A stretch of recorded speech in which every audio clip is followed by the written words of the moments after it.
Olá a vocês, boa tarde, sejam bem-vindas e bem-vindos à edição de número 4 do Adunifesp Online, livre de debates produzida pela Associação dos Docentes da Universidade Federal de São Paulo, seção do Sindicato Nacional. Eu sou Fábio Venturini, presidente da Adunifesp, professor da Escola Paulista de Política, Economia e Negócios, campus Osasco da Universidade Federal de São Paulo. Esse debate está sendo transmitido pelo YouTube, e você que está conosco, aproveite e também assine o nosso canal. Acompanhe a Adunifesp também pela nossa página no Facebook, facebook.com.br/adunifespscind, e pelo nosso site www.adunifesp.org.br. A economia global já vinha com grandes dificuldades, poucas perspectivas, e aí a Covid-19 chegou piorando o cenário. No Brasil, a política econômica neoliberal levada às últimas consequências pelo governo Bolsonaro já mostrava um grande desgaste, com desempenho e condições de vida da população se degradando aceleradamente.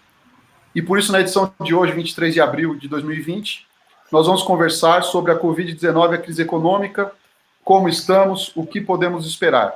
E os convidados de hoje são todos economistas.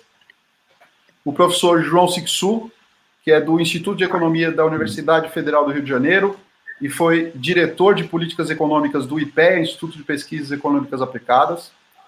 O professor Eduardo Faiani, do Instituto de Economia da Universidade Estadual de Campinas. E a professora Luciana Rosa, que é coordenadora do Programa de Pós-Graduação em Economia e Desenvolvimento da IPEA Unifesp, Campus Osasco. Se você quiser participar, fazer comentários, enviar perguntas aos debatedores, basta escrever nos comentários aí no YouTube, na caixa destinada a isso, abaixo da tela que você está vendo. Tá? Boa tarde aos professores. Tá? Agradeço o convite de todos, a disponibilidade por estar aqui hoje. Tá? Eu vou pedir para começar com o professor Sixu e gostaria que o senhor comentasse para a gente como que está a economia brasileira e como que essa Covid está afetando. Bom, boa tarde a todos e a todas. Boa tarde, Eduardo, Luciana, Fábio. Gostaria de agradecer o convite para participar dessa conversa. Os tempos são muito difíceis, né? A economia brasileira está numa situação dramática, né?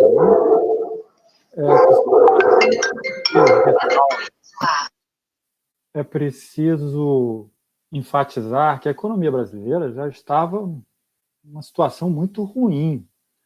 É bom lembrar que a economia brasileira ela começa a desacelerar em 2014, já tendo, inclusive, 2 trimestres de recessão durante aquele ano. Aquele ano é um ano já bastante, diria, frágil da economia brasileira. E aí, nos anos seguintes, 2015 e 2016, a economia foi empurrada para o fundo do poço e está no fundo do poço desde 2017. Dá alguns saltos, tentando sair do fundo do poço, mas a economia está lá no fundo do poço.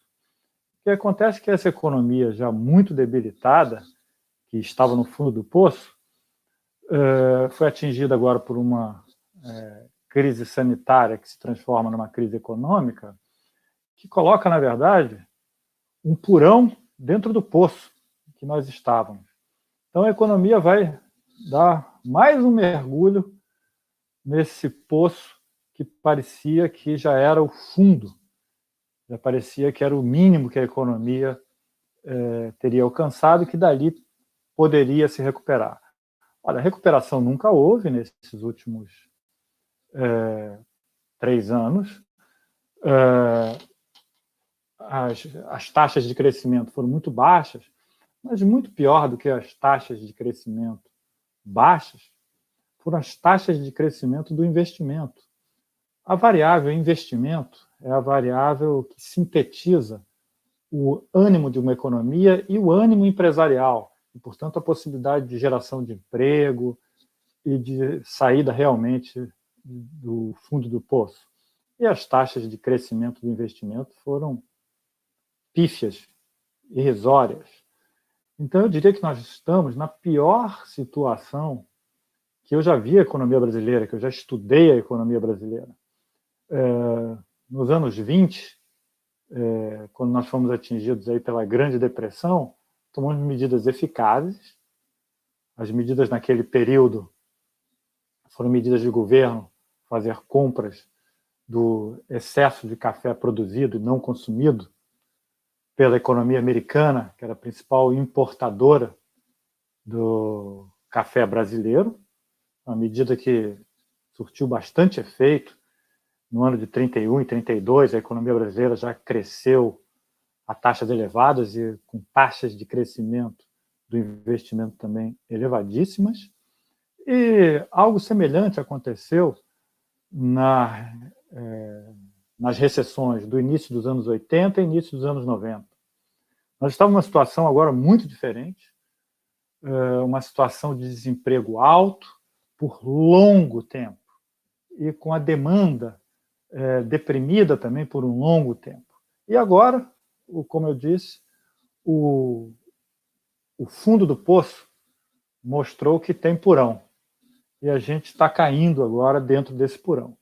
Ora, teria como tomar algumas medidas para nós não cairmos nesse porão e, mais do que isso, nós sairmos daí, de fato, sairmos com uma economia melhor do que a economia que nós estávamos nos últimos 4, 5 anos. Medidas tinham que ser tomadas, mas o governo me parece assim muito perdido, desorientado, não toma nenhuma medida adequada, toma algumas medidas no varejo, isoladas, que é melhor serem tomadas do que nada ser feito. É óbvio que é sempre melhor fazer alguma coisa. Eu vou comentar mais sobre isso, mas essa medida da transferência dos R$600 ou até R$1.200 é boa. Melhor do que nada fazer, mas eu acho que muito mais do que isso teria que ter sido feito neste quesito de transferência de renda.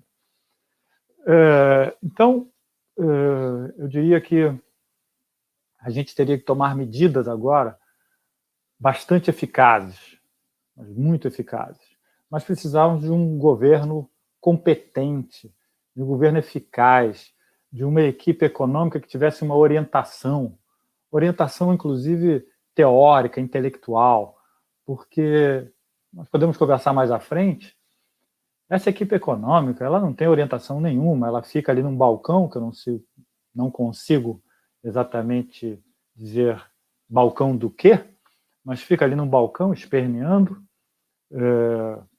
fazendo bravatas, mas eles não são nem Chicago Boys, a gente pode conversar daqui a pouco, eles não sabem absolutamente nada de Friedman, não tem noção do que é isso, e muito menos qualquer orientação, como foi dito recentemente por um de seus membros, que jamais seriam keynesianos. Ainda melhor para Keynes, que eles não são considerados keynesianos. Mas eles não têm nenhuma orientação. Então, eu queria comentar, assim, para não alongar muito essa minha primeira participação, algumas medidas que foram tomadas, né? Essas medidas de R$600 de transferência, ou até 1.200, é uma medida que eu diria muitíssimo limitada. E quanto menos recursos nós transferimos para trabalhadores informais, para desempregados, para desalentados, menos eficaz é a medida.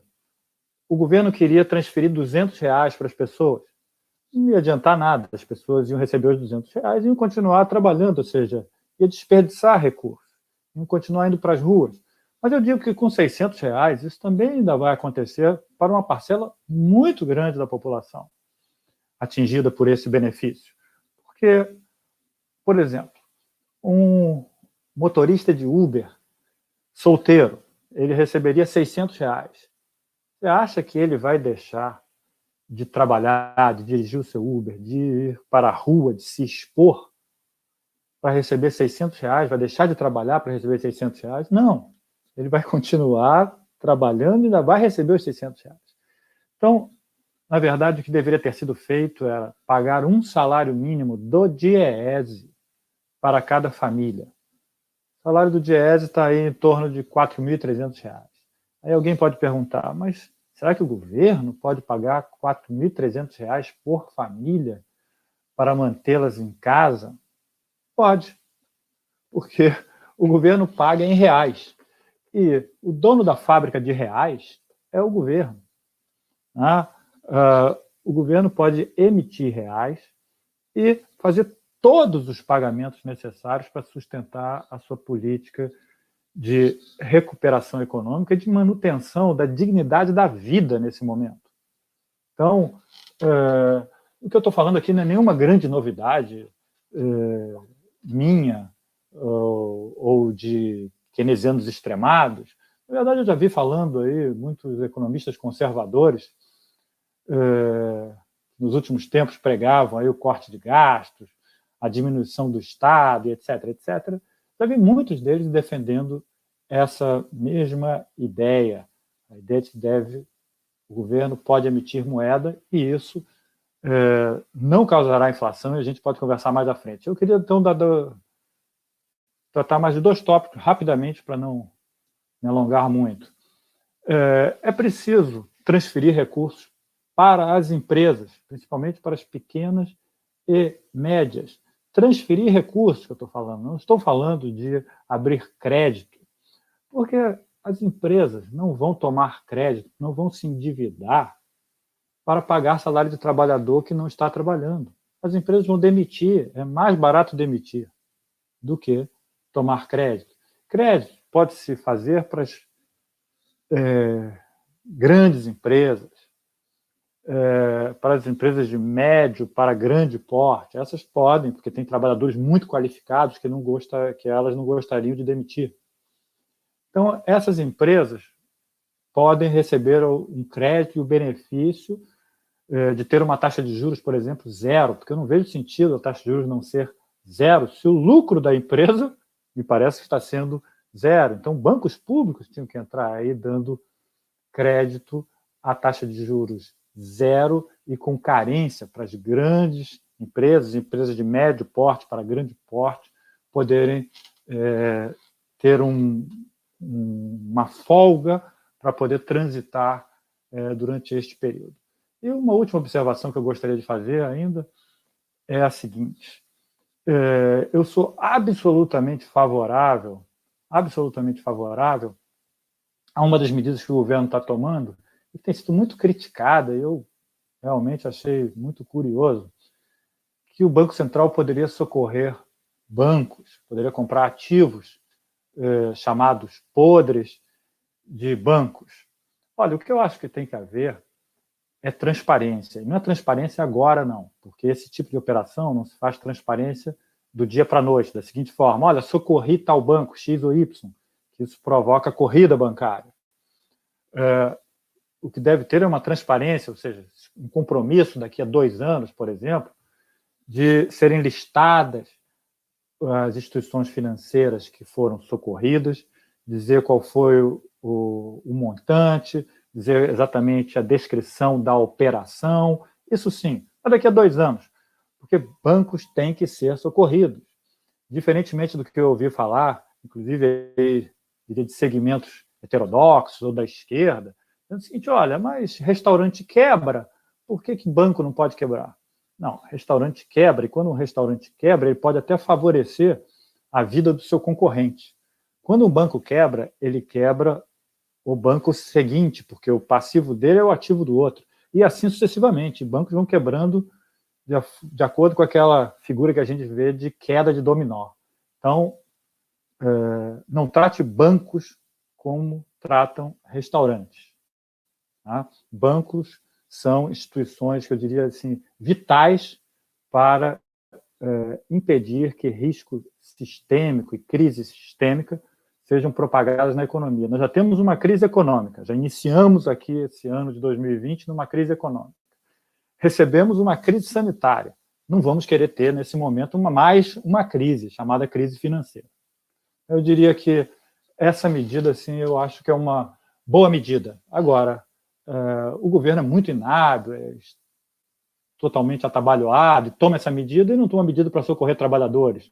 Então, parece que fica indefensável essa medida, embora seja uma medida absolutamente correta. É isso que eu tenho para contribuir aqui na minha primeira rodada de intervenção. Muito obrigado, professor João Sixu. Tá? Eu vou passar para o professor Eduardo Faiani. O professor Faiani ele pesquisa há muito tempo Seguridade Social, Previdência. Ele colaborou com a gente na Unifesp, principalmente no debate sobre a reforma da Previdência, e basicamente tudo que ele alertou na época está se realizando, né, todos os efeitos deletérios daquela reforma. Queria perguntar ao professor, o governo vem desmontando toda a estrutura de proteção social que foi construída durante décadas. E nesse momento da pandemia, a gente vê que as pessoas sequer conseguem ter acesso ao auxílio de R$600. Né? Como que a gente está preparado ou não preparado nesse momento para enfrentar tanto uma situação de economia em crise, quanto uma excepcionalidade do tamanho de uma pandemia? Bom, Fábio, obrigado pela oportunidade, cumprimentar a Luciana, meu amigo João Sixu. Olha, a proteção social aqui no Brasil, quer dizer, ela tem, desde 2015, 2016, né, ela está sofrendo um ataque, quer dizer, o objetivo todo é o seguinte: nós temos uma elite que é tão atrasada, que é tão retrógrada, que ela não aceitou sequer as conquistas mínimas, né, da Constituição de 88. Então, o que nós assistimos desde 2016, né, é uma tentativa de implementar medidas sucessivas para desmontar o pacto social que foi construído em 1988. O que é 88? 88 é a primeira vez, em mais de 500 anos de história, que nós temos seguro-desemprego, né, que o trabalhador rural tem os mesmos direitos trabalhistas e mesmos direitos previdenciários que o trabalhador urbano, né, onde você estabelece regras mínimas para o INSS urbano, né, quando nós temos o Sistema Único de Saúde, que é espelhado no sistema de saúde inglês, por exemplo, né, e assim sucessivamente, uma série de medidas de garantias de direitos mínimos da cidadania, né. Isso foi construído a duras penas, meio que na contramão, porque essa agenda é uma agenda pré-neoliberalismo, né, mas a Constituição de 88 foi aprovada já na globalização e no neoliberalismo. Então, essa construção toda foi feita o tempo todo, nesses últimos 30 anos, na contramão, e a partir de 2015, 2016, nós estamos assistindo a um processo de destruição sucessiva disso, tá certo? Com medidas como, por exemplo, a reforma trabalhista, né, que retrocedeu os direitos trabalhistas no Brasil há quase 100 anos, né, ao estabelecer, por exemplo, que o trabalho por horas é um trabalho formalizado, é formal, é legal, né, o trabalho temporário é formal, né, como o teto dos gastos, né, que incluiu um limite para os gastos não financeiros, né, que afetou a saúde. Há estudos que mostram aí que, se eu não me engano, a saúde, o SUS, perdeu quase 20 bilhões até agora com o teto do gasto, né? E uma série de outras medidas, como a reforma da Previdência, que ela é mais ampla que a reforma da Previdência, né? É uma reforma, na verdade, da Seguridade Social, uma tentativa de destruir o seguro-desemprego, assistência social, a Previdência Urbana, etc., etc. Então, nós estamos assistindo, há mais de 5 anos, um processo sucessivo de desmonte, né, desse embrionário, tardio sistema de proteção social que o Brasil construiu em 88 e que os governos seguintes, de alguma forma, alguns mais, outros menos, mas conseguiram avançar. Então, essa é a verdade, é claro. Então, nós estamos aqui com o Sistema Único de Saúde, ele há 5 anos sofrendo, há 5 anos perdendo recursos, há 5 anos não tendo investimento, né? Então, a crise atinge o SUS depois de 5, 6 anos aí, porque não é só a asfixia financeira, é também a asfixia institucional, né? você destrói coisas que levaram 30 anos para se construir, você vai destruindo, você destrói os conselhos, destrói uma série de institucionalidade que está aí, tá certo? Então, essa mesmo assim, eu pergunto para você, se não existisse o SUS, que é a única porta de acesso à saúde para mais de 170 milhões de brasileiros, se não existisse o SUS, né, como é que nós estaríamos hoje? Né? Se não existisse a Previdência Urbana, o INSS urbano e o INSS rural, que beneficiam todo ano, todo mês, 35 milhões de brasileiros, que recebem, em média, R$ 1.300, tá certo? Se cada uma dessas pessoas que recebe esses R$ 1.300 tiver mais 2 membros na família, nós estamos falando de 100 milhões de pessoas, tá certo? Esse é o maior colchão amortecedor dessa crise que tem aí, tá certo? Tem pelo menos 100 milhões de pessoas que estão protegidas com R$ 1.300, né? Ou 6 milhões do que recebe o benefício de prestação continuada, né? Se tiverem mais 3 pessoas na família, são outros 18 milhões. O Bolsa Família, são mais 14 milhões de famílias que faz parte da assistência social, que faz parte da Lei Orgânica da Assistência Social, né? Então, mesmo assim, apesar das tentativas de destruição, nós ainda temos esse colchão de amortecedor, né, que é esse colchão hoje que está fazendo falta, está fazendo a diferença, tá certo? Então, esse é o quadro que nós temos. Agora, eu sempre digo nas minhas aulas o seguinte: a principal política social é o crescimento da economia e o emprego, tá certo? Crescimento da economia e emprego. E como o João Sixu já demonstrou, quer dizer, a economia brasileira, 2014, quando falaram que o Brasil estava quebrado, né, por uma questão ideológica, partidária, né, a taxa de desemprego no Brasil era de 4,5%, tá certo? Hoje nós temos, a partir daí, você tem essa política da austeridade, começa com o Levi, a partir de 2015, ainda no governo da Dilma Rousseff, tá certo? Se aprofunda nos anos seguintes, né? Baixíssimo crescimento, recessão de 7,5%, queda do PIB de 7,5% em 2015 e 2016. Né? Hoje nós temos cerca de 12 milhões de pessoas desempregadas, mais cerca de 6 milhões de pessoas desalentadas, né? que deixaram de procurar emprego, tá certo? Então, são 12 mais 6, são 18 milhões de pessoas que não recebem salário, tá certo? E se nós olharmos também quem está empregado, tá certo? Você tem uma parte, cerca de 35 milhões, que tem carteira assinada, né? Mas você tem quase 40 milhões, tá certo? Ou está no trabalho informal, tá certo? Ou está por conta própria, ou é empregada doméstica, tá certo?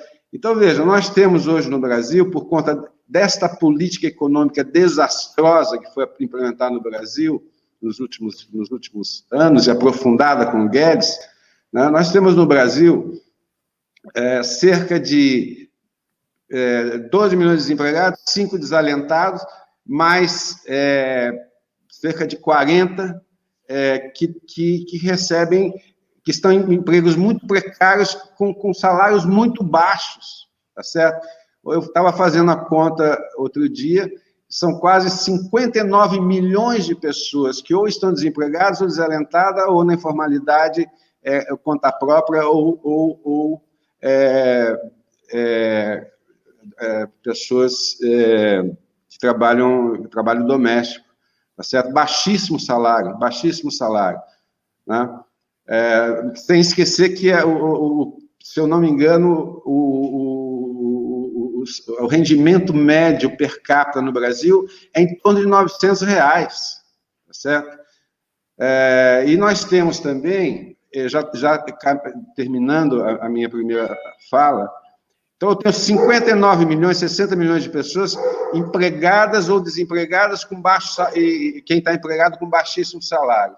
E eu tenho, segundo os indicadores sociais do IBGE, de 2019, eu tenho outros 53 milhões de pessoas, tá certo? Que estão abaixo da linha de pobreza de 5 dólares por dia, né? O IBGE ainda usa um dado, 5 dólares por dia, o dólar com paridade de poder de compra de 2011, né? Quando o dólar estava $1 igual a R$1,60, tá certo? Então, mesmo com o dólar baixo, nós temos 53 milhões de pessoas, tá certo? Abaixo da linha de pobreza, que ganham, em média, cerca de R$450, tá certo? Por que eu estou dizendo isso? E aí quero até colocar uma questão para os meus colegas, tá certo? Muitos estão... Eu estou absolutamente alarmado, absolutamente horrorizado, tá certo? Com diversas tentativas de governadores, de prefeitos, de economistas, de associações como a Fiesp, por exemplo, querendo que a abertura da economia, vamos sair do isolamento, tá certo? Eu acho que a crise não começou ainda, a crise da pandemia não começou ainda. Ela vai começar agora. Por quê? Porque até agora ela pegou classe A e classe B, que foi viajar de férias na Europa. Esse pessoal está em reclusão, tá certo? Mas agora ela já está chegando aonde?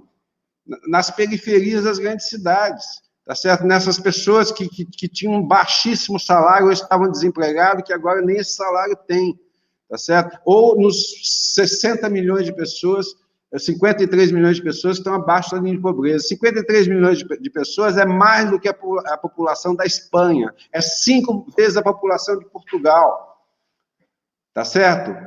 Você tem limitações enormes para poder isolar essas pessoas, certo? Eu acho que é muita irresponsabilidade o que estão fazendo pela ganância, tá certo? Pelo lucro, tá certo? Tentar abrir a economia agora, porque agora que a pandemia vai chegar nessas camadas de baixa renda, onde é muito difícil você fazer esse controle. Tá claro? Então, eu quero fazer aqui esse alerta. Acho que essa crise, viu, João? Essa crise não vai ser 3 meses, essa crise vai durar muito mais tempo, o que vai colocar limites, demandas adicionais à política econômica, tá certo? Que, como você muito bem disse, está sendo administrada de uma forma amadora, para dizer o mínimo, tá certo? Pelo governo e pelos seus profissionais, equipe econômica todos, a começar pelo ministro, né, e pelos seus assessores. Obrigado, professor Fajani. Vou passar agora para a professora Luciana.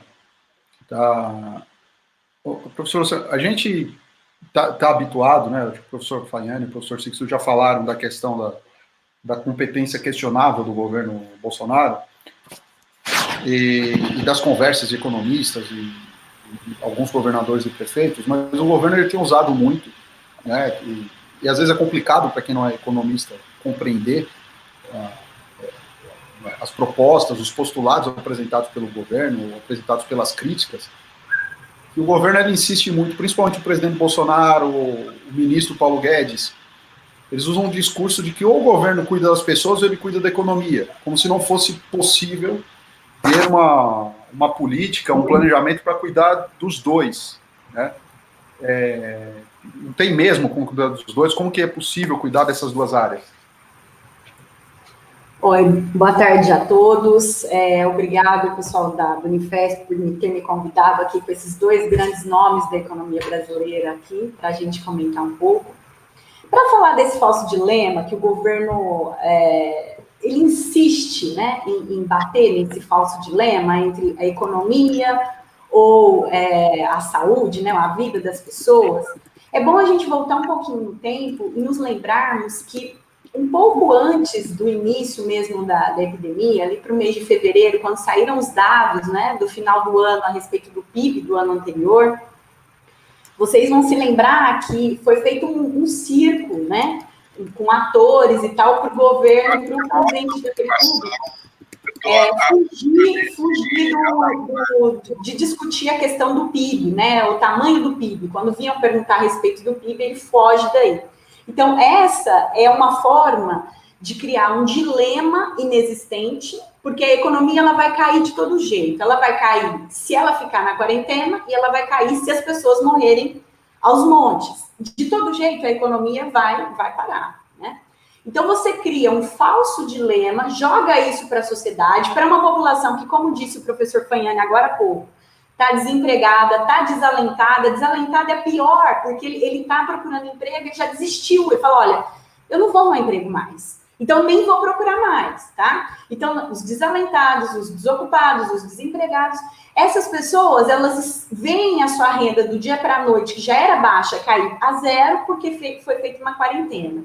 Então, é um movimento de você criar um dilema para você jogar fumaça em torno daquilo que de fato é importante, que é a incapacidade desse governo que aí está de fazer o investimento retomar, como disse o professor João Sixu, o investimento ele está baixo, desde 2014 ele vem caindo. E me parece, e aí eu vou jogar para os colegas aí para nós discutirmos juntos, que me parece que há um erro, houve um erro em algum momento aí de direcionamento das políticas macroeconômicas, porque colocou um investimento privado como base, né, o variável de arraste das demais variáveis que formam o PIB. E aí o que aconteceu? O investimento privado não aconteceu, não foi feito, simplesmente o investimento privado não existiu. E aí o que acontece? Você vem, depois do governo Dilma, né, depois do impeachment, você vem todos os outros governos insistindo nessa tecla. O investimento privado precisa retomar, o investimento privado que vai fazer a economia sair da crise, o investimento privado. Beleza, agora a gente tem uma crise que é internacional. Vocês viram essa semana o preço do petróleo caiu a níveis negativos, tá? A gente pode até olhar se lá nos anos 70 chegou a ser níveis negativos, nunca aconteceu isso, tá?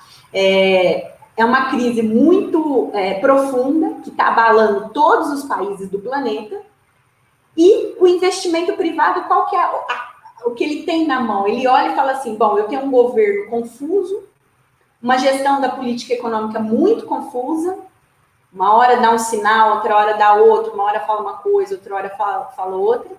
O cenário internacional é terrível, a China está tendo a primeira taxa negativa dela depois de, sei lá, 50, 60 anos. E como que esse investimento privado, o que ele tem para tomar a decisão? Falar, não, eu vou investir mais, eu vou gerar emprego, eu vou criar. Não tem, ele não existe esse cenário. Tá? Então, me parece, inclusive ontem foi lançado, né, um PowerPoint chamado Pro Brasil, e me parece que lá continua a mesma ladainha desses economistas que vinham defendendo o mesmo ritual, né? Então, investimento privado, corte de gastos, é o investimento privado que vai resolver a questão. E não me parece que a solução passa por aí. Me parece que este é um apostar ainda mais na crise, um apostar ainda mais na incapacidade da economia de responder ao choque, é um choque grave, um choque externo, né? Então, essa é uma questão que, fugindo do dilema que a equipe econômica, mas principalmente o governo, lança no âmbito retórico-político, a gente não vê resposta, né? Porque se o Estado não entrar fortemente, e é esse Estado que foi enfraquecido, que foi esvaziado pela PEC do teto dos gastos, que foi esse Estado que fez a reforma da Previdência, que cortou recursos dos mais pobres, é esse Estado que precisa, enfim, retomar a capacidade de organizar a economia, né? Então, eu vou terminando aqui a minha fala, dizendo que é isso, é um falso dilema, e que, na verdade, o verdadeiro dilema é o investimento público ou o investimento privado que vai fazer a gente sair desse buraco.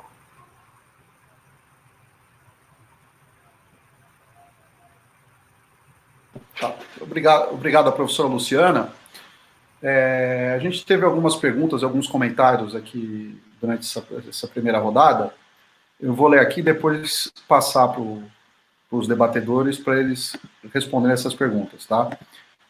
A gente tem aqui o Bruno Morelli, ele pergunta, e acho que é direto para o professor Sixu, essa é uma questão que acho que nossos estudantes de economia lá no campus de Osasco, alguns até usam isso como humor, né? A emissão de moeda não geraria inflação? Né? tem a pergunta do professor Murilo Leal, que é: o plano pró-Brasil, anunciado ontem pelo general Braga Neto, representa uma mudança brusca na linha que vinha sendo implementada sob o comando de Paulo Guedes, né? Lembrando que o Paulo Guedes, que vem insistindo numa linha sempre de deixar tudo nas mãos das empresas privadas, e ontem o general Braga Neto, que é uma espécie de presidente de fato do Brasil nesse momento, para dar um bypass no Bolsonaro, ele apresentou um PowerPoint com 7 slides, com algumas medidas de pseudo-keynesianas, mas sem explicar o que é, que vão radicalmente contra tudo que o Paulo Guedes vem propondo, inclusive para a crise do Covid. O Lucas Vinícius, ele pergunta, e acho que é para os três, né? É possível que a crise do Covid seja pior que a de 1929, como o FMI apontou?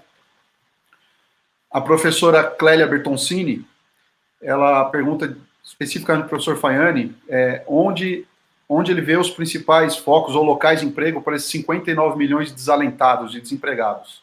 Tá? E o João Pedro, ele coloca um comentário que alguns países estão financiando a saída de suas empresas da China. O Japão foi o primeiro país a ameaçar essa saída, né, financiar a saída das empresas da China. Ele pergunta se o Brasil deve fazer o mesmo. Tá? E um abraço para o Pedro Pacola, tá, Pedro? A gente tem que extravasar mesmo. Então, por favor, as respostas.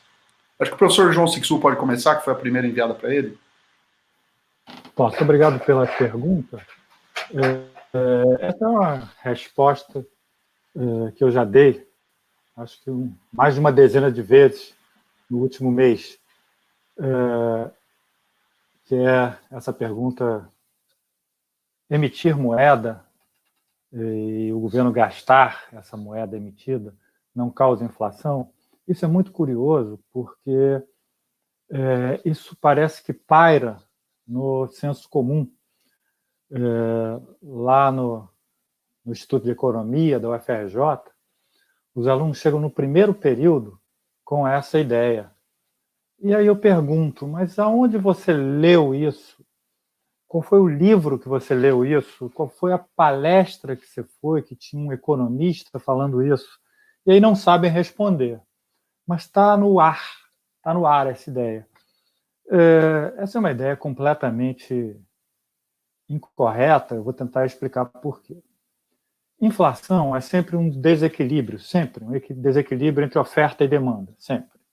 Então, o que ele está querendo dizer aí, o que está na intuição dessa pergunta, é de que emitir moeda ia ter muita demanda, pouca oferta e, portanto, inflação. Eu vou detalhar mais o que vou dizer. Agora, só fazer uma provocação. Se nós chegássemos a essa situação onde houve emissão de moeda e tudo que estava nas prateleiras acabou, tudo que estava nas agências de automóveis foi vendido, tudo de tudo foi vendido, e, portanto, os preços começam a subir. Ora, essa seria uma inflação saudável, seria uma inflação onde nós teríamos atingido o pleno emprego, onde tudo que foi produzido foi vendido. Mas nós não vamos nem chegar aí, infelizmente. Nós estamos lá no fundo do poço. Temos milhões, milhões e milhões e milhões e milhões de pessoas desempregadas. Temos uma enorme capacidade ociosa.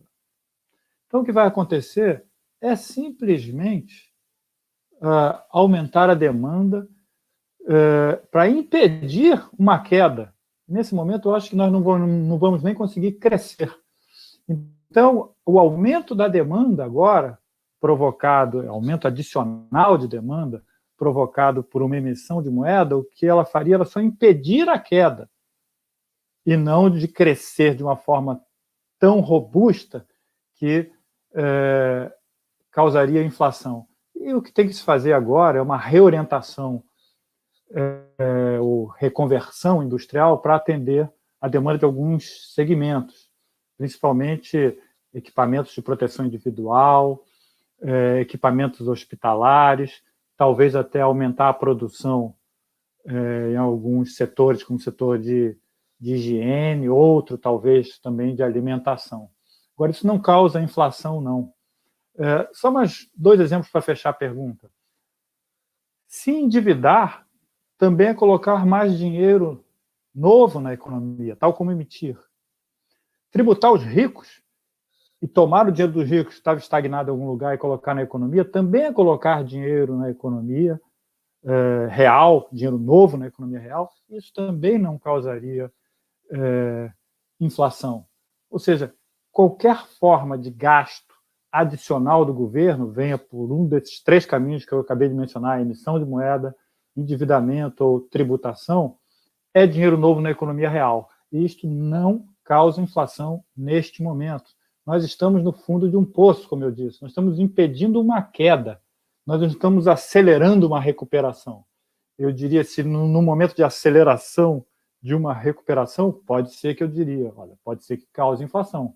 Mas outras medidas também poderiam causar inflação. Então, portanto, não temos medo de usar o nosso Banco Central. Agora, vou deixar uma provocação para encerrar. Por que não se quer emitir moeda?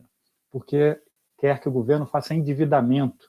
E com mais endividamento significa aumento da taxa de juros. E há segmentos que se beneficiam do maior endividamento do governo. O que nós precisamos é emissão de moeda para, na verdade, nos endividarmos menos e abaixar a taxa de juros de longo termo da economia.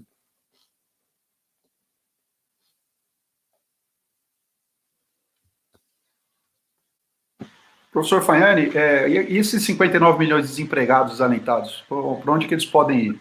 E essa crise, ela pode mesmo ser pior que a de 29? Esses 59 milhões de pessoas, que são dados de 2018, certo?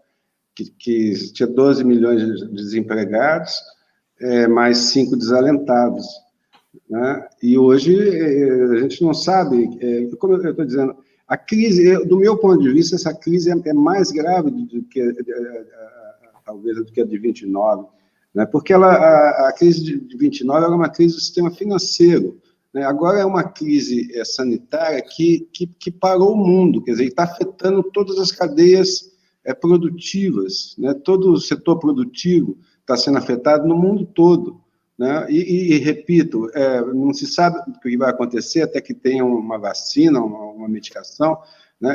Ela tem retornos. Eu insisto aqui e estou alarmando. No caso brasileiro, a crise, do meu ponto de vista, a crise sanitária está apenas começando. Ela vai ser muito mais prolongada, tá certo? Então,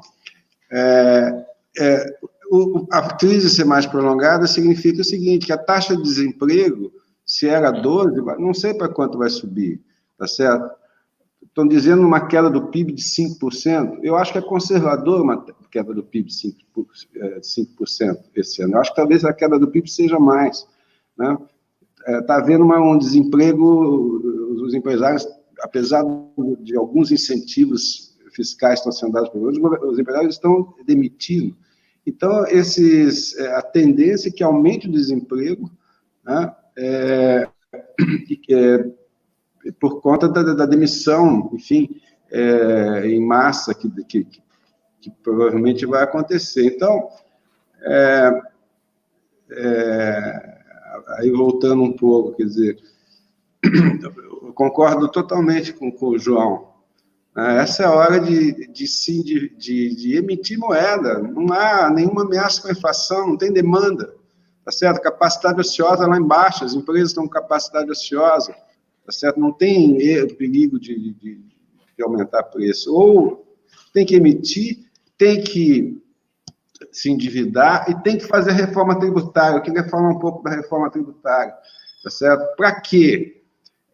Porque você vai ter que dar renda para as pessoas. Quer dizer, uma outra pergunta que foi dita aqui, alguns países estão financiando a saída de suas empresas na China, o Brasil deveria fazer o mesmo.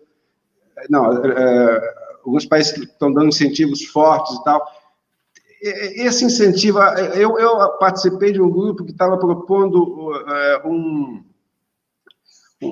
seguro, um salário de emergência, uma renda de emergência. A gente os partidos de oposição propuseram um salário mínimo. O governo estava propondo R$200, tá certo? E no final fechou R$600. É pouco R$600, tá certo? Tem que aumentar esses R$600. E tem que fazer mais o quê? Não é por 3 meses, tem que ser por mais tempo. E tem que incluir mais pessoas ainda que estão sem renda. Então, o desafio que você tem que fazer agora é esse. Tá certo? E como é que você financia isso? Financia emitindo moeda, fazendo dívida e fazendo reforma tributária. Eu queria falar um pouco sobre a reforma tributária.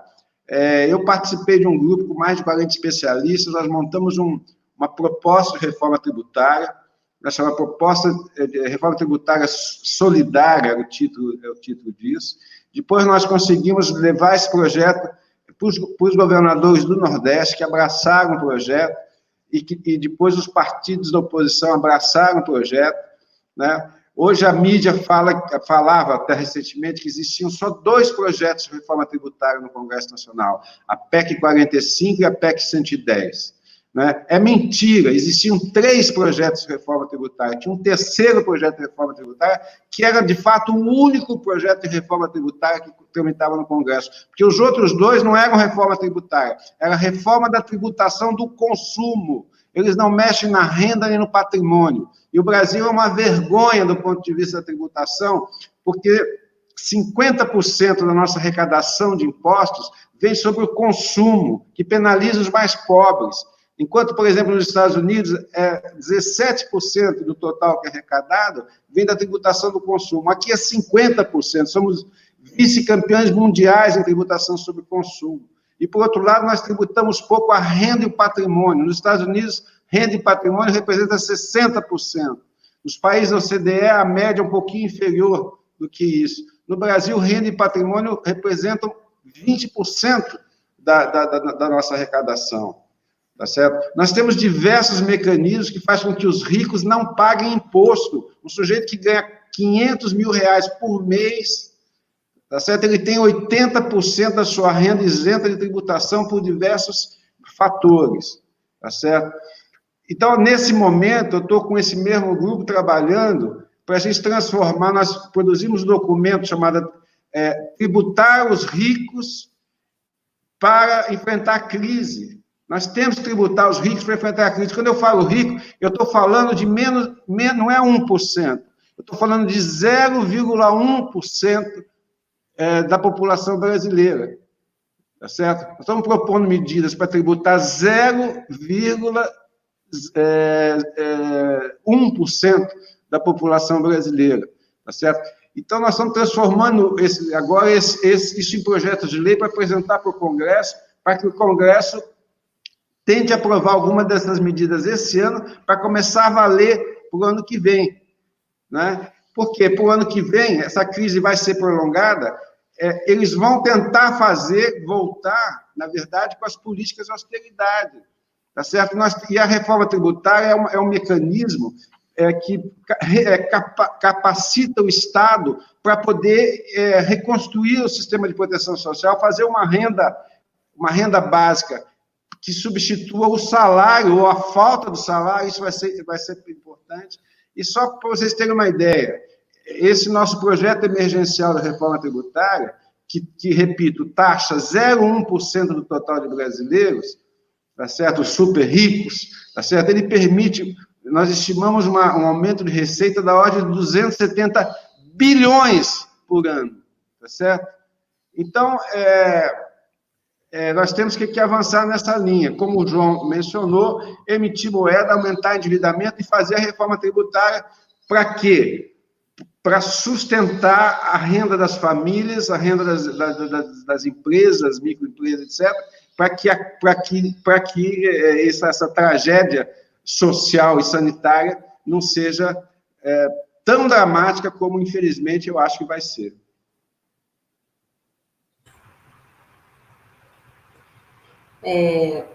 Voltando aqui, então, as respostas, né? Tem uma pergunta aí com relação à crise de 29, que foi, acho que João Pedro, né? Lucas Vinícius, que fez.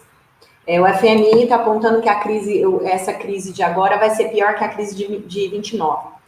Não conseguimos saber 100%, eles fizeram os cálculos, fizeram, né, um método de aferição deles lá. Mas é importante saber que essa crise ela já pega a economia mundial e a economia brasileira num momento de queda, né? Já existia um excesso de oferta de bens e serviços no mercado, já existia falta de gente com condições de demanda, principalmente aqui no Brasil, né? Então, a probabilidade de ser uma crise muito profunda é grande. Agora, se vai ser maior ou menor, eu não sei. O Beluso também falou que vai ser maior. Eu tendo a acreditar que pode ser maior, mas a gente precisa esperar um pouco para ver. Luciano, eu acho que vai ser maior porque essa crise destrói a estrutura produtiva, as cadeias produtivas como um todo. E não é só uma destruição financeira, é uma destruição das cadeias produtivas do mundo todo, globalizadas. Né? E, além disso, ela pode ser prolongada, tá certo?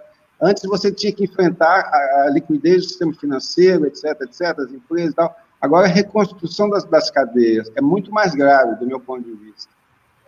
E aí a gente entra na segunda pergunta das pessoas, né, tirando investimentos da China, que aí é isso que o professor falou, com essa destruição das cadeias produtivas que eram globalizadas, né, vai começar a ter questões econômicas, né? Os países já se deram conta que não é legal mandar produzir tudo na China, porque na hora que precisa de respirador, na hora que precisa de EPI, não tem. Né? Então, os países mesmo vão começar a falar, opa, peraí, tem algumas coisas que eu preciso produzir internamente. E daí, provavelmente, vai ter uma reorientação da estrutura produtiva, né, que não vai acontecer da noite para o dia, obviamente, vai demorar um pouco, né? E por isso que o professor fala dessa crise se estender ao longo do tempo. E a reestruturação dessa estrutura produtiva pode ser uma janela de oportunidade para o Brasil, desde que o Brasil tenha condições, tenha um Estado para fazer investimento e direcionar aí o planejamento econômico. E aí, nesse sentido, eu queria lembrar que o professor Fanhani me deu aula em 2008, no doutorado da Unicamp, e a gente já vinha falando dessa questão da tributação, nós estamos sem tributar grandes fortunas desde que a Constituição foi promulgada, né? Então, antes de cortar salários, antes de diminuir demanda, né, vamos pensar em talvez tributar de fato quem tem que pagar, né? E aí, eu termino aqui a minha contribuição, jogo uma provocação aí para os dois colegas e para quem está assistindo, né? Por que não pensar na reorganização dos serviços públicos de educação e saúde, basicamente, como forma de reestruturar a produção brasileira, a estrutura produtiva brasileira? Por que não usar o SUS, que o Brasil hoje é o maior país, né, com sistema público de saúde, tem uma rede de produção de fármacos que atende esse sistema público de saúde? Por que não usar o SUS, né, a saúde pública, como uma base dessa reorganização produtiva no Brasil? Acho que era isso. Bom, eu vou reforçar aqui, teve o professor Murilo, ele perguntou sobre o plano apresentado pelo general Braga Neto, se era uma ruptura com a política do Paulo Guedes, né? E só reforçando, o programa que o Braga Neto apresentou é um programa de 30 bilhões, né, em obras públicas, etc. E quando a pessoa física fala em 30 bilhões é muito dinheiro, mas para um Estado 30 bilhões é muito pouco, né? É um valor que chegaria a ser ridículo de falar que vamos reativar a economia com investimentos de 30 bilhões. É 30 bilhões por ano, né? Por ano. Isso. E colocar também um comentário. O problema é que o plano foi apresentado até 2030, né? Isso me assustou mais do que o montante.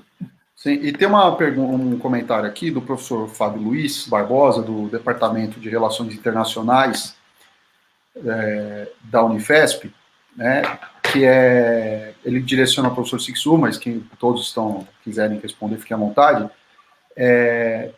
se esses investimentos para garantir as pessoas, é o que a Inglaterra e a França estão fazendo, o Estado assumindo 80% dos salários, né, e tem também a Isabela Bonato Marques, né, que ela pergunta se essa ideia inicial do governo fazer do Brasil um grande canteiro de obras, e não é o governo, é o general Braga Neto, né?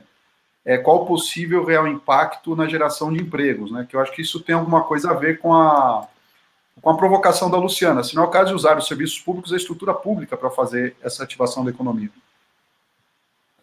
Posso começar? Fique à vontade. Eu penso o seguinte, que nós teríamos que sustentar, o governo teria que sustentar todos os salários da economia nesse momento. Nós não podemos aceitar que existam demissões durante o período mais grave dessa crise, que, concordo com o Eduardo, vai durar ainda alguns meses, não sei se somente meses, tomara que sim, porque isso contraria qualquer, diria, ideia sobre a dignidade de uma vida. Quando você demite um indivíduo, você deveria esperar que ele foi demitido e agora ele vai para o mercado de trabalho concorrer com outros profissionais à busca de uma vaga. Mas, nesse momento, essa segunda fase de ir para o mercado concorrer por uma vaga inexiste, porque a economia está parada. A economia estagnou-se completamente no fundo do poço. Então, não existe mais a possibilidade de ser contratado. Ninguém, nesse momento que foi demitido, pensou assim, fui demitido hoje da minha empresa, mas amanhã eu vou mandar um currículo para 2 ou 3, vou fazer umas entrevistas e vou tentar me colocar. Não existe essa possibilidade. Então, a demissão nesse momento é gravíssima do ponto de vista da dignidade humana, porque o indivíduo não tem alternativa. E o seguro-desemprego só protege quem estava há 12 meses já com carteira assinada. E tem muita gente, mas muita gente mesmo, porque o grau de rotatividade do emprego é muito alto na economia brasileira, há milhões e milhões que ficarão desempregados e não terão direito ao seguro-desemprego. Bom, o que eu... detalhando um pouco mais a pergunta. Então, o que eu acho que tem que fazer? Tem que fazer como países como Inglaterra, França, etc., estão fazendo. E aí tem, de novo, aqui um reforço sobre a discussão se isso causa ou não inflação, essa emissão. Já falei que não, mas eu quero dizer o seguinte, nós temos que pensar numa saída a partir de agora. Não é essa saída de voltar ao trabalho, abrir shoppings, abrir as universidades, as escolas. Isso está crescendo no Brasil, mas será um suicídio se for feito. O que eu acho que nós temos que pensar é o seguinte, nós temos que pensar que temos que tomar medidas agora que não prejudiquem uma saída mais à frente. E essa emissão de moeda, ela mantém a taxa de juros, aí é uma questão técnica que eu não vou detalhar aqui, mas ela mantém a taxa de juros de longo termo mais baixa. E é isso que nós vamos precisar para os próximos anos. Então, a emissão de moeda, ela, além de tirar o sufoco do momento atual, que é a falta de financiamento dos gastos necessários do governo, ela também começa a colocar algum nível de patamar mais baixo para a taxa de juros de longo termo, que é a taxa de juros que importa para os investimentos. E eu queria deixar 2 questões. Nós temos que pensar grande agora na saída. Muito grande. Não é, sem dúvida, uma qualidade deste governo, que pela primeira vez falou em plano. Mas a palavra plano deve causar uma alergia entre eles. Mas, só lembrando que, durante ainda a Segunda Guerra Mundial, Estados Unidos e Inglaterra, no momento mais grave da crise, ainda em 1941, os Estados Unidos ainda não estavam ainda nem dentro da guerra. Já assinaram uma carta dizendo o seguinte, qual é o mundo que eles apoiariam após o fim da guerra. E, entre umas das chamadas assinadas entre o Churchill e o Roosevelt, estava, vamos apoiar países que busquem a implantação de um estado de bem-estar social. Ainda estava dentro da crise, em 1942, quando William Beveridge lança na Inglaterra o seu relatório, que foi toda a base do estado de bem-estar social, não só da Inglaterra, mas foi um farol, uma orientação para diversos países. Então, é nesse nível que nós temos que pensar.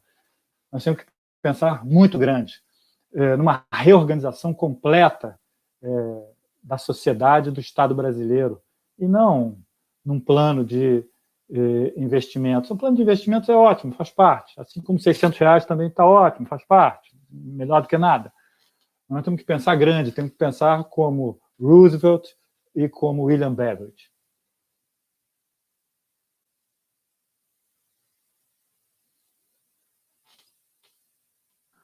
Eu vou pegar esse gancho aí do Sixu e também aprofundar uma questão que a Luciana já colocou corretamente, né? E também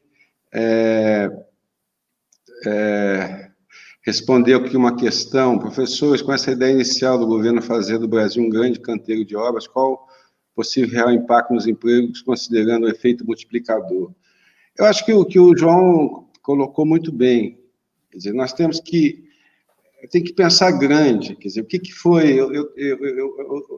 Ontem eu peguei o relatório Beveridge, viu, João?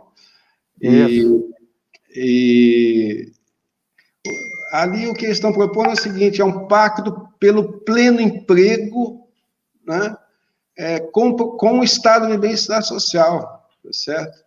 Então, a tarefa, eu não estou dizendo que isso é o que vai acontecer, porque as resistências hoje para isso são inúmeras, mas acho que o nosso papel na sociedade, na academia, é trilhar esse caminho. Tá certo? Nós temos que ter um grande pacto nacional pelo pleno emprego, né?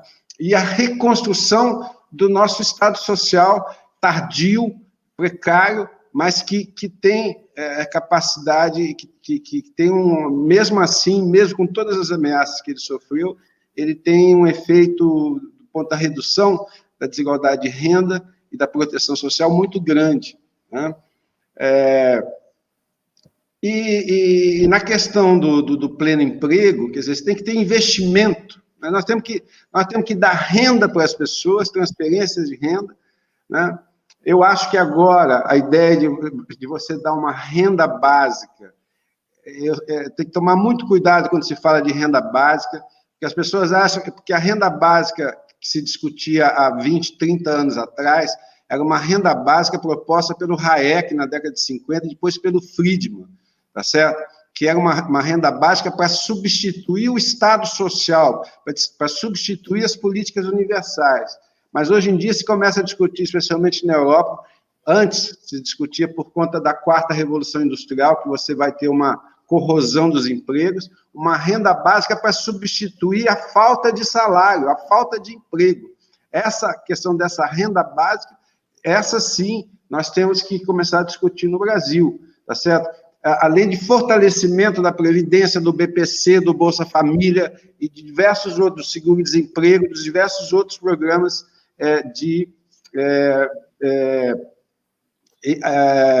que dão uma transferência de renda às famílias mais pobres, né, que é a imensa maioria da população brasileira, tá certo? E também temos que ter aí um programa de investimentos, né, por um lado, dar renda para as pessoas, e um programa de investimento que dê trabalho, dê emprego para as pessoas, tá certo? Você fortalece o mercado interno por um lado, né, e por outro lado,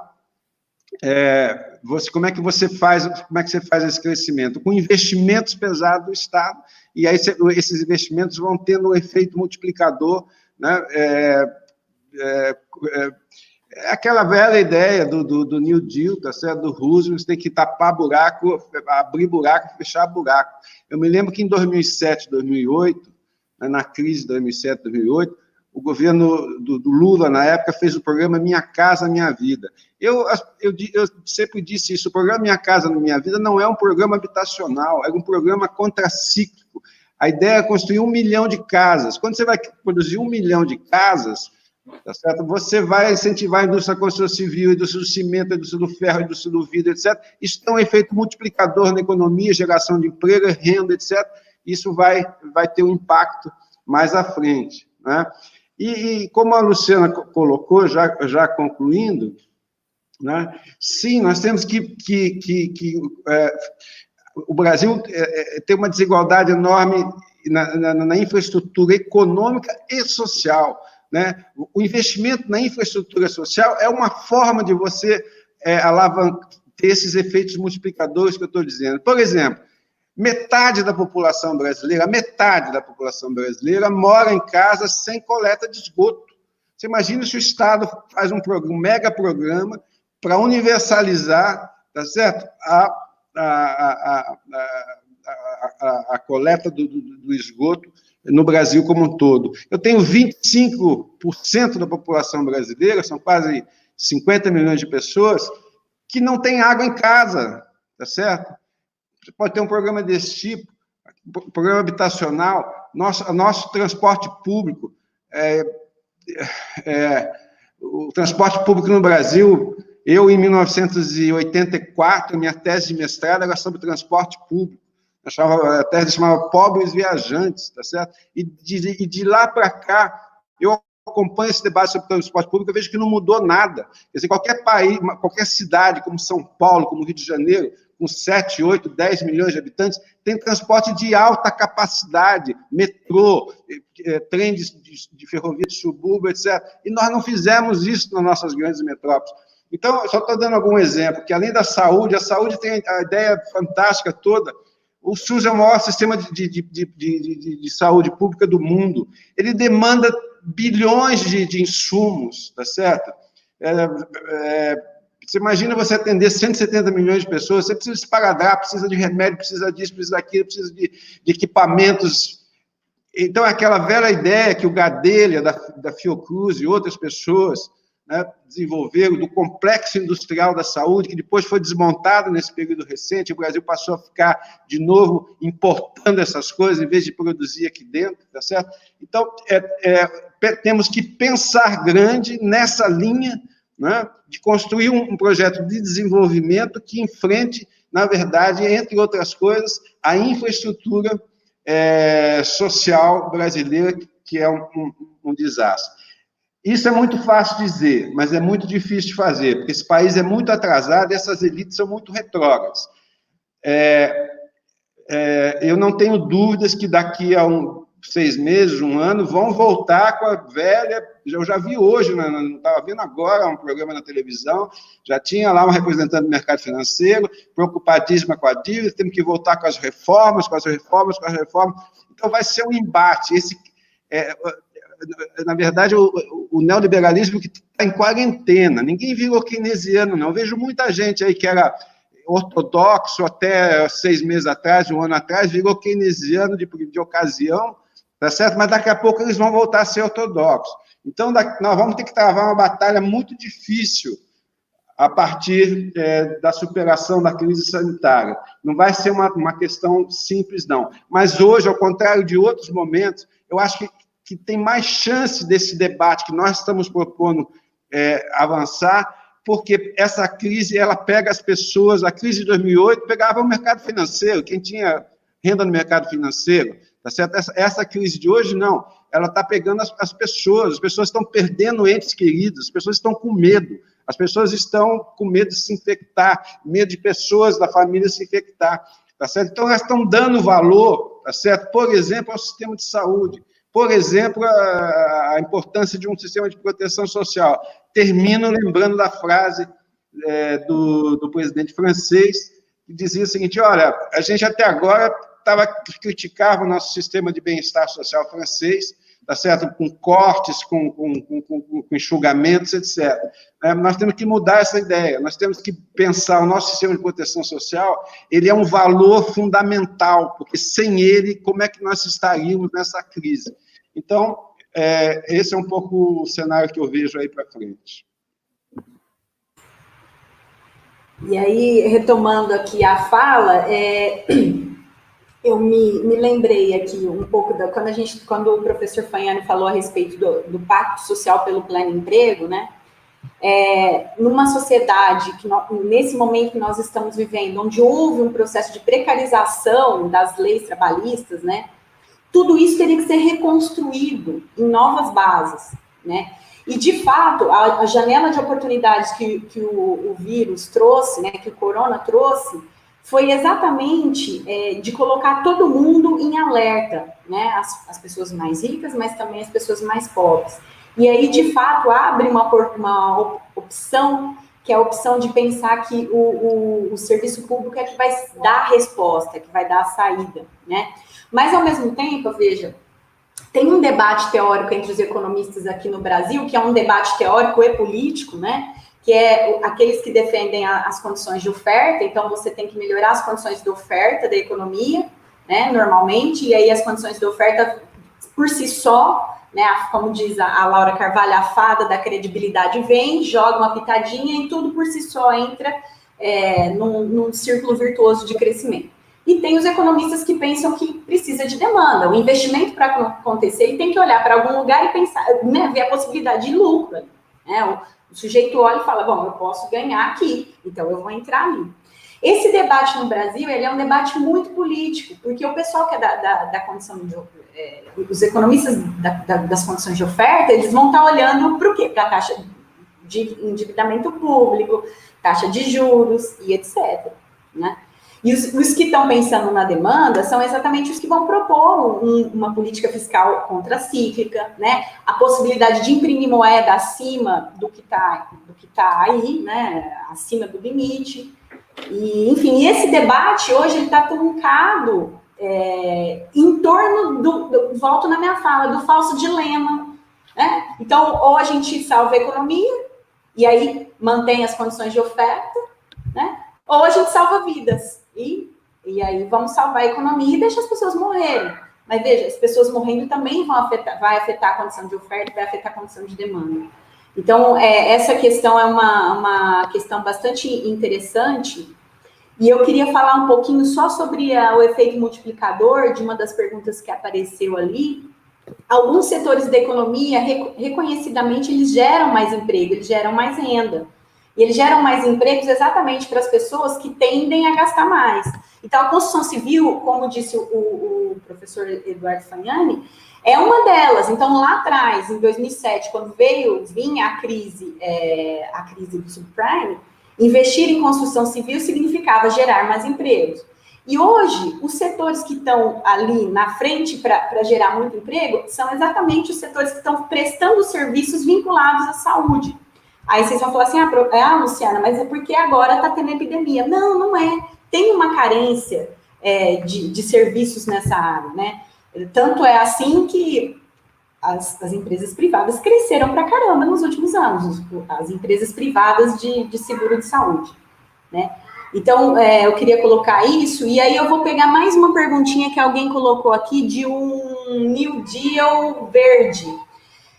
Também pensando na pergunta de como reestruturar essa economia, e não dá para pensar pequeno, como bem disse o professor João Sixu, talvez esse pleno emprego, ele teria que estar em novas bases, porque de fato tem essa questão verde aí, né? A questão ambiental, aquecimento global, tudo isso também é uma crise que é uma crise do capitalismo, é importante dizer isso, né? Porque é uma crise do modo de produção também, né? Então, é uma crise que é sistêmica, vem do modo de produção e afeta tanto o meio ambiente, né? E agora aparece esse vírus aí, que veio, enfim, colocar umas pitadas a mais de desafio, né? Mas o grande desafio ainda está posto. Fábio, eu acho que... Okay. Tá, a gente está indo já para o final, eu vou pegar as últimas questões que foram colocadas aqui, coloco para os debatedores. Antes eu vou dar um recado, tá? A do Unifesp, nesse momento da Covid, a crise está para todo mundo, mas tem alguns setores da sociedade que vão sofrer mais, né? Então, várias seções sindicais do ANDES, várias associações docentes estão tomando a iniciativa de ações de solidariedade. E a do Unifesp, ela organizou um fundo solidário para coleta de recursos financeiros e repasses a entidades e movimentos sociais que ajudam populações pobres nas periferias de São Paulo. Até o momento, nós já ajudamos 9 entidades, né? Então, mais para frente, a gente vai passar a relação dessas entidades, como nós estamos contribuindo. Tá? E quem quiser contribuir com dinheiro, fazer uma doação, é só enviar um e-mail para o endereço secretaria@adunifesp.org.br e no assunto coloca doação fundo solidário. Tá? E lá a gente passa as informações de como essas doações podem ser feitas, pegar mais as outras informações. A ideia é que a gente tenha mais solidariedade, menos vulnerabilidade. Esse momento da pandemia é um momento que não são só medidas políticas, mas também uma forma de encarar a vida menos individualista. Nós vamos passar por essa crise, passar de forma melhor ou pior, depende de como nós vamos reagir. Tá? Aqui nós temos alguns últimos comentários que eu vou ler antes de passar para os professores. Né? Tem uma questão que é... Assim, a gente tem essa é uma questão que foi colocada no debate entre professores, antes do debate, entre professores da Unifesp, né, que há uma mudança no papel do... No Brasil houve uma mudança no papel do Estado da reeleição da Dilma, né, desde 2014, desde que a Dilma foi reeleita, com a nomeação do Joaquim Levy para o Ministério da Fazenda, e nesse momento tem um debate internacional com uma reversão keynesiana de ocasião. Né? O professor Fayani já reiterou que assim que passar a crise vão voltar para as políticas de austeridade. Né? Temos aqui o Yuri, os alunos de economia estão participando bastante, né?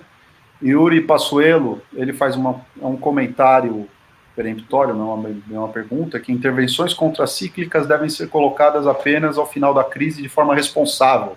Já vivemos períodos de expansão de gastos que tiveram mais resultados. O João Pedro, que participou bastante, ele queria exemplos para financiamento do endividamento. A Luciana já respondeu para ele sobre o New Deal Verde. O professor Júlio Zorzenon, ele ratifica a pergunta do plano Pró-Brasil, se ele representa uma guinada na forma de investimento, como os investimentos públicos têm sido encaminhados. O Matheus Ataliba, que agora é do Programa de História Econômica da USP, ainda sobre a comparação com a França, o fato do país, de um país que não emite a própria moeda e está submetido à União Europeia, reforça a possibilidade do Brasil fazer emissão e bancar a renda das famílias? Então, eu vou passar para os professores fazerem esses comentários. Eu já peço que façam já suas últimas considerações para a gente partir para o encerramento. Pode ser o professor Sixu? Sim. Então, para encerrar, eu gostaria de agradecer mais uma vez o convite. Foi um prazer aqui participar dessa conversa com o público, com os colegas. Eu deixar assim uma mensagem. Uma parte da minha mensagem é otimista, uma parte dela é pessimista. Eu penso que no viés otimista, eu acho que essa crise ela pode estimular boa parte da universidade. Eu acredito muito nas universidades públicas.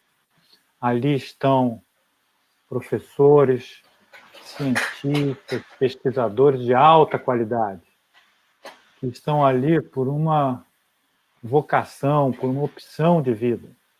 Porque todos nós sabemos que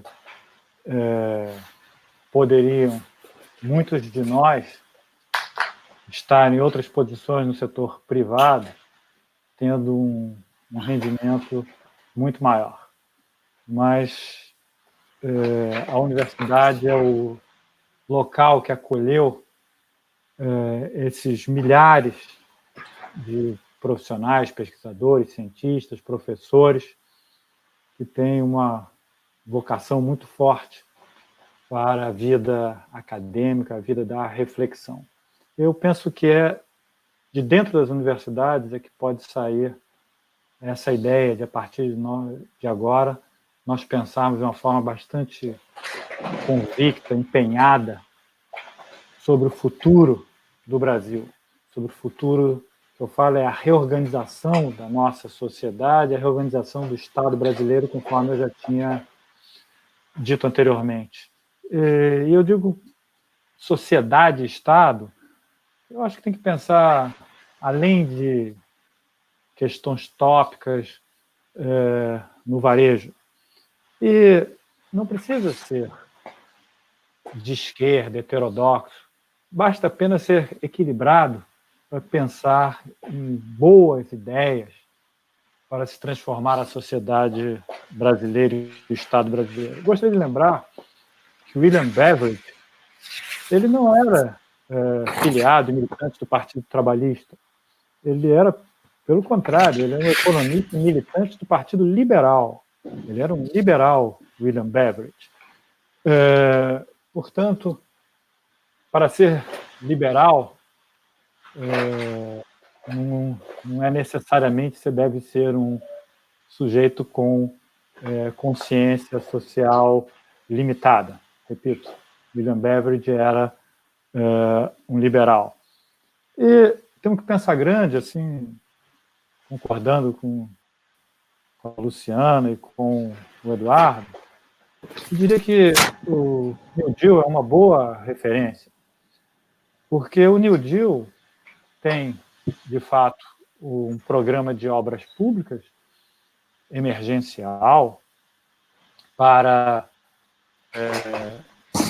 gerar empregos diante daquela crise avassaladora dos anos 30, mas o New Deal tinha muito mais do que isso. E esse muito mais é que eu estou bastante interessado. O New Deal foi um programa de fortalecimento dos sindicatos, de estímulo à sindicalização, de organização dos sindicatos, estabeleceu limite de jornada de trabalho, proibiu o trabalho infantil, estabeleceu o salário mínimo. Não só isso, incentivou o trabalho de artistas. Há muitas obras hoje nos Estados Unidos, em várias cidades, que são admiradas, que foram feitas por artistas contratados por programas do New Deal, simplesmente para dar trabalho aos artistas. E aquilo hoje em dia virou fonte de renda, porque atrai turista para algumas regiões. Então, o New Deal também incentivou o turismo, conjugando com o trabalho de artistas, que, na verdade, algumas rotas de caminhadas foram decoradas por artistas. Então, nós temos que pensar muito além de um programa de obras públicas que eu acho extremamente necessário. Extremamente necessário. Agora, acho que essa visão grande, essa visão de William Beveridge, de Keynes, de Roosevelt, aí vem o meu lado pessimista. Não florescerá de dentro desse governo. Esse governo é tacanho, limitado, pequeno, em todos os aspectos, infelizmente. Intelectualmente, eles não conseguem ter uma semente de intelectualidade, de pensamento crítico, reflexivo. E eu queria encerrar dizendo o seguinte: essa turma que está no Ministério da Economia, conforme eu disse lá no início, olha, eles não são keynesianos, eles mesmos repetem isso, melhor para Keynes, isso eles têm toda a razão, mas eles não são Chicago's Boy, e eu quero, então, dizer por que eles não são Chicago's Boy. Para mim, a conclusão é que, na verdade, eles não são nada, eles estão ali a serviço de alguns interesses, ou, não sei, ideias muito específicas, particulares, de alguns grupos, talvez, mas eles não são Chicago's Boy. Eu vou dizer aqui 3 pontinhos. Primeiro, Friedman era radicalmente contra independência de Banco Central. Eles são favoráveis. Outro dia eu vi o ministro da Economia dizendo: olha, câmbio flutuante é assim mesmo. O dólar estava disparando, estava flutuando para cima. E ele disse: olha, câmbio tem que flutuar. Câmbio é flutuante, tem que flutuar. Olha, ele deveria ler mais o Friedman, porque o Friedman tem texto, aliás, sobre o Banco Central, contra o Banco Central independente. O Friedman também tem um texto específico sobre isso, demonstrando suas razões, que são as mesmas que eu tenho. Eu não sou a favor da proposta que o Friedman fez, mas o diagnóstico e os argumentos contrários a um Banco Central independente são exatamente muito parecidos com os que eu tenho. Mas sobre a flutuação do câmbio, o Friedman diz: olha, o câmbio deve ser flutuante, mas ele não vai flutuar, porque quando ele começar a subir demais, especuladores vão começar a vender. Quando ele começar a cair demais, especuladores vão começar a comprar. Então, deixa ele flutuante, mas ele não vai flutuar. Ele só vai flutuar se mudarem variáveis estruturais. Então, esse ministro não tem noção do que está falando. Ele fala: câmbio é para flutuar mesmo. Se ele conhecesse o texto do Friedman lá de 1953, estou lembrado de 53, esse texto, Friedman diz, olha, não se preocupem, deixem um câmbio flutuante, mas ele não vai flutuar. Fiquem tranquilos. E esse ministro não tenha sentido nenhum no que ele fala. E, por último, eu quero dar o exemplo que foi mais assim, crítico para mim. Ele, quando estava falando recentemente que fez ofensas às empregadas domésticas, dizendo que até a empregada doméstica estava viajando para os Estados Unidos, aí depois ele foi tentar refazer essa ofensa que tinha feito às empregadas domésticas e disse o seguinte, não foi isso que eu disse. Eu disse que o câmbio estava numa posição onde fazia com que as pessoas tomassem decisões erradas, que prejudicariam a economia. Olha, se o Friedman ouvisse isso, o Friedman ia tremer de alguém que ter estudado nos Estados Unidos, em Chicago, falar uma bobagem como essa. Porque para o Friedman não existe decisão individual errada. Porque o que ele achava é que as somas das decisões individuais dá melhor resultado coletivo, agregado, para colocar a economia no seu equilíbrio. Isso que o ministro falou é exatamente a posição keynesiana. São as decisões individuais legítimas, corretas do ponto de vista individual, causam um problema agregado. É exatamente essa lacuna aí, que é a lacuna do Keynes para propor a intervenção. Então, ao falar aquilo, ele estava pensando que era Chicago Boy, mas ele estava falando, então, a favor da intervenção. Então, eles não têm noção do que dizem, não têm noção de absolutamente nada em termos de orientação teórica, econômica, e, portanto, é o meu lado pessimista. É o meu lado que não podemos esperar que venha do governo ideias. Eu aposto muito nas universidades públicas e nos nossos colegas, como estão aqui a Luciana, o Eduardo, e muitos outros que estão fora daqui e estão no nosso debate também. É isso, muito obrigado. Bom, eu teria muito pouco a acrescentar, concordo com a avaliação do João. É um pouco isso, quer dizer, acho que um pouco recapitulando alguns pontos aqui, acho que essa crise vai ser mais prolongada, ela vai precisar de muito Estado, né? Hoje em dia tem quase um consenso de todos os economistas viraram keynesianos, né? Mas, como o Paulo, como o João disse, quer dizer, uma vez essa crise encaminhada, eu acho que você vai voltar a uma austeridade ainda mais radical, né, do que aquela que vinha sendo dada, quer dizer, vai haver uma tentativa disso. Por outro lado, a sociedade não vai ser a mesma, né? Então, e o debate também não vai ser o mesmo, quer dizer, então acho que abre uma possibilidade de esse debate avançar em outros padrões, em outro patamar, né, do que aquele debate entre aspas, né, sobre a economia que vinha acontecendo no Brasil, onde você tinha um pensamento único, né, único, enfim, que totalmente equivocado, né, como ficou claro nessa crise. Então, essas são as minhas observações finais, e agradecendo ao convite de vocês, foi um prazer rever a Luciana, o João, e temos muito trabalho pela frente. Obrigado a todos, e obrigado a todos pela audiência. E obrigado também a você, viu, Fábio? Muito obrigado pela sua iniciativa e parabéns pelo trabalho que vocês estão fazendo. Eu vou também aqui para minhas palavras. Desculpa te interromper, professor. Eu que agradeço aos dois. Luciana. Eu vou aqui para as minhas palavras finais. Nós estamos, a juventude, né, dessa geração agora, está vivendo um momento único. É uma situação onde possivelmente a gente vai ver a possibilidade de uma ruptura institucional, inclusive do meu ponto de vista, porque a crise vai ser longa, a crise vai ser profunda e vai demandar um Estado forte, um Estado ativo, mas esse Estado ativo não existe, esse Estado forte não existe, esse líder, como disse o professor João, também não existe.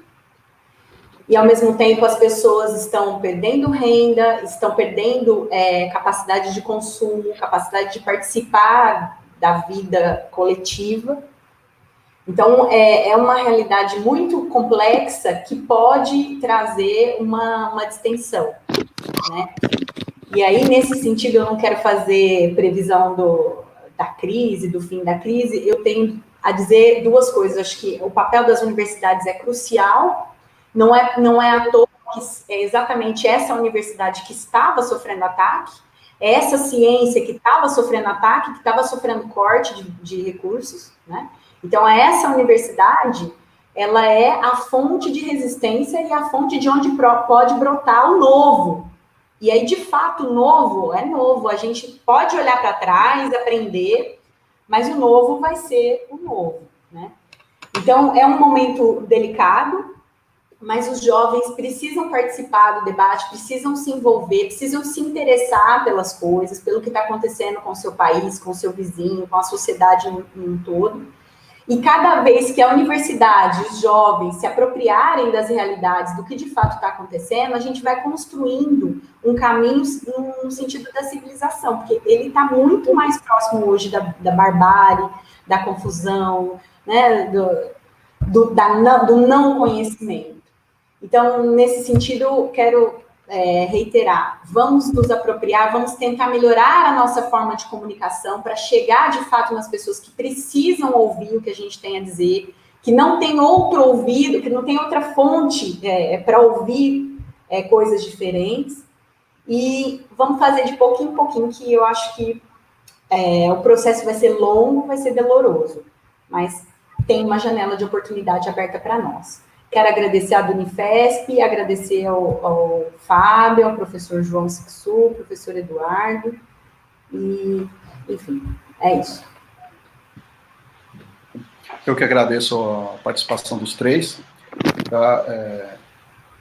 Eu acho que líderes nós temos, né? Lideranças de referência, várias delas, de vários partidos, mas essas lideranças estão sendo sumariamente censuradas. A sociedade não está conseguindo ouvir essas lideranças, censuradas e perseguidas pela justiça, né? Eu me lembro de um professor do campus de Osasco, o professor Espinosa, que faleceu há 2 anos. Ele dizia, logo depois daquele processo do impeachment, naquele momento do golpe, ele falava, em algum momento a gente vai precisar depurar o debate. Se o debate não for depurado, a situação vai ficar muito difícil no Brasil, né? E realmente a situação muito difícil chegou, e essa pandemia está sendo uma oportunidade para que a gente consiga tentar fazer essa depuração do debate. Eu gostei muito da fala do professor João Sixu, quando ele falou que não importa ser heterodoxo, ortodoxo, de direita ou de esquerda, a questão é ser minimamente razoável. Nesse momento, a mera civilidade é quase que revolucionária no Brasil, né? Então, essas lives, o objetivo é justamente a gente construir essa civilidade, ouvir todos que estão disponíveis a fazer um discurso, um debate franco, aberto e honesto, tá? E é por isso que eu agradeço aos três, tá? Não só por aceitar o convite, mas por propiciar que a gente caminhe nesse sentido, fazer um debate franco, honesto e de alto nível, tá?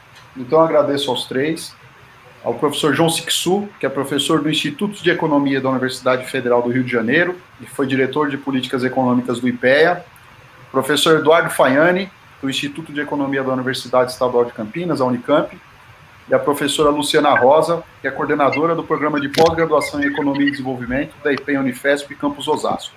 Agradeço a todos que participaram conosco pelo chat do YouTube, alguns inclusive me enviaram mensagens pelo WhatsApp, por razões óbvias não vou divulgar meu número, tá? E esse foi o Adunifesp Online de hoje, que é a live de debates produzida pela Associação dos Docentes da Universidade Federal de São Paulo, teve apoio técnico do Rafael Freitas, edição e apresentação Fábio Venturini, produção Clélia Bertoncini e o diretor responsável Raul Boni Hernandes. Na próxima segunda, às 14h, às 14 horas, nós teremos um novo debate com o professor Paulo Arantes da FEFELESH USP, com um tema sobre o tempo do mundo antes e depois da pandemia. Na terça-feira, nesse mesmo horário, nesse mesmo horário das 14 horas, nós faremos uma plenária online para debater o ensino remoto em caráter emergencial, os aspectos políticos, pedagógicos e técnicos. Usaremos uma outra ferramenta, não vai servir o YouTube, porque nesse a gente vai precisar de participação de todos os professores que quiserem fazer intervenções. E na próxima quinta-feira, nós teremos um novo Adunifesp Online com a ex-ministra do Planejamento, Miriam Belchior, e o professor Eduardo Tadeu, da Unifesp Campus Osasco, que foi prefeito de Vargem Grande. A gente espera vocês. Até lá. Muito obrigado a todos.